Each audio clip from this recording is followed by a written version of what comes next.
I want to get right into this PayPal issue because Tamp was on fire with this, almost to the point to where it made me chuckle a little bit. Because when Tamp gets fired up, I don't know what it is about her getting fired up that makes me laugh. Even if it's something like I agree with or whatever, it's just something that makes me laugh. So Tamp, delete. I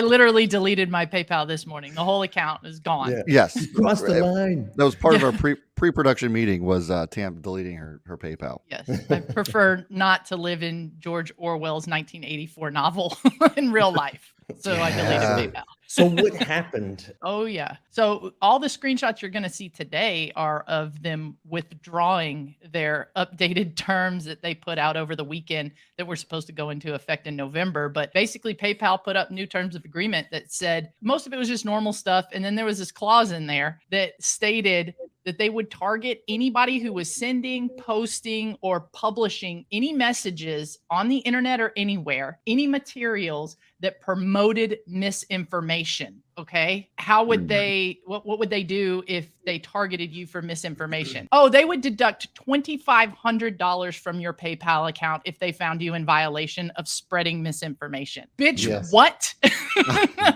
You're going to do what? So now not only are you just going to determine what the hell is misinformation, you are now the ultimate authority on every topic in the world. Is that what it is now? PayPal's got the expert of every topic in the whole world sitting in a cubicle deciding whether or not one of their users is posting something deemed misinformative. Bitch, please get out of here. And so you're going to just deduct $2,500 from my PayPal account. Okay, what if I only had $50 in my PayPal account and then I said something misinformative? What, are you going to go into my bank account now? Into my actual bank? You're going to bypass the whole PayPal platform, go into my bank account and take $2,500 out? Kiss my ass. I deleted the app immediately. I mean, Brad will tell you, you have Elon Musk, you have all kind of people coming out basically saying you're dumb. And what is misinformation? That's such a great line too. It's very vague. Determines it. Here's the kind of some of the comments coming out from the former CEO David Marcus said on Twitter that the new policy goes against everything I believe in. Elon Musk also agrees with that, and I know that Don had something to say. So go ahead, Don. What were we gonna comment on this? I don't know if it's anything valuable. It's funny enough because I actually made a comment like this of anybody who's online spreading this should just get fined, and I bet people will stop. But then it's just the idea of, well done, Don. What's that?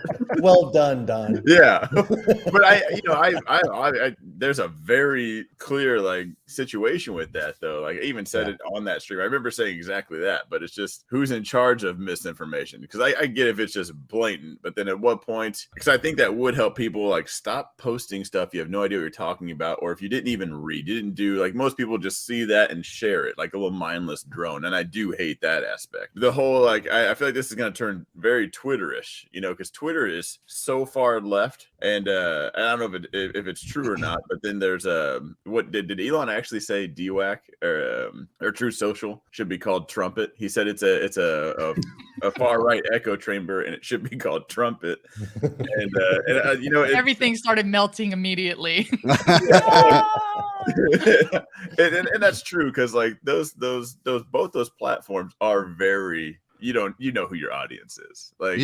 So who's in charge of the misinformation there? I don't know if you can get to a perfect world where people just aren't stupid anymore. And the fact that they can actually reach out to your own value, reach out and take it from you just because it's something that they don't agree with or is misinformed. I mean, we've experienced in YouTube era, the shadow banning. So they'll ban you outright, or they'll shadow ban you where none of your voice gets out. But now they're reaching out to your pocket. It's not a pretty picture. So I do agree with you, Tamp, and I will be yanking mine. I just got to make sure everything else I have already active in there goes away. I poured it safely elsewhere. And I want to know if the determiner works on commission. Yeah, no doubt. I'll take that job. I mean, I can find a lot of misinformation. Yeah. Yeah. Or you mean stuff you don't agree with? Yeah. Nah. 2,500. Exactly. Are you kidding me? But I mean, they would be the first private company to ever enact anything like this. And as such, they are now crawfishing right and left because the backlash of this announcement over the weekend was severe.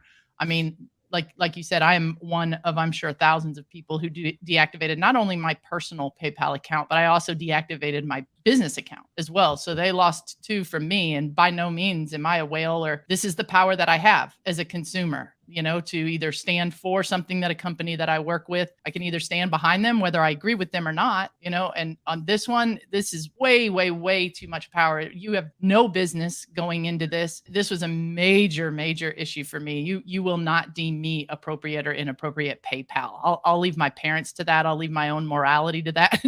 It's certainly not going to be right? You, PayPal, at all. Yeah. What happened to free speech, Exactly. That is true. Like, it's free if you agree with me. Illegal.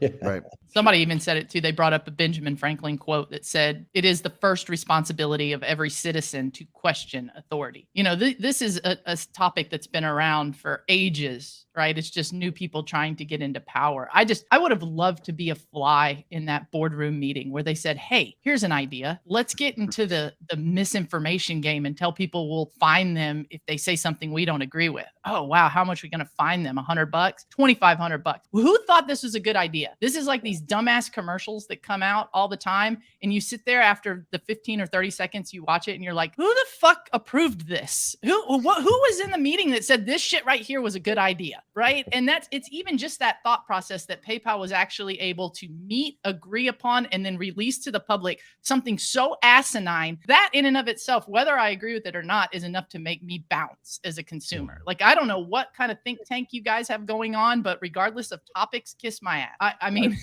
it's just too much. And deleted, it's gone completely. I transferred. I had $3 sitting in PayPal. It's out. We witnessed it, guys. We witnessed the action. It was about to be a negative $24.97. Gone pecan. And this type of shit right here is what made me get into cryptocurrency in the first place. It's the thing that when I had never even heard of Bitcoin, but when I finally did, I was like, what is that? And I started researching it. Next thing you know, I'd start learning about money and the history of money and what money is and what makes money, good money, bad money, or why does it keep changing from shells to metals to dollars? What the hell is all this? And then I figured it out. Now it's like, you're enlightened, and anything like this that infringes on civil liberties, again, there you go, right there, all the way. Just that's it. And this is just something that now that I'm in crypto, I understand this is not okay on so many levels. Got rid of it. Bye. Yeah. This is what happens when you eat that adult meal, Happy Meal. Yes. You get 4 eyes, you make stupid decisions like this. Like, you think this is a poison. good idea.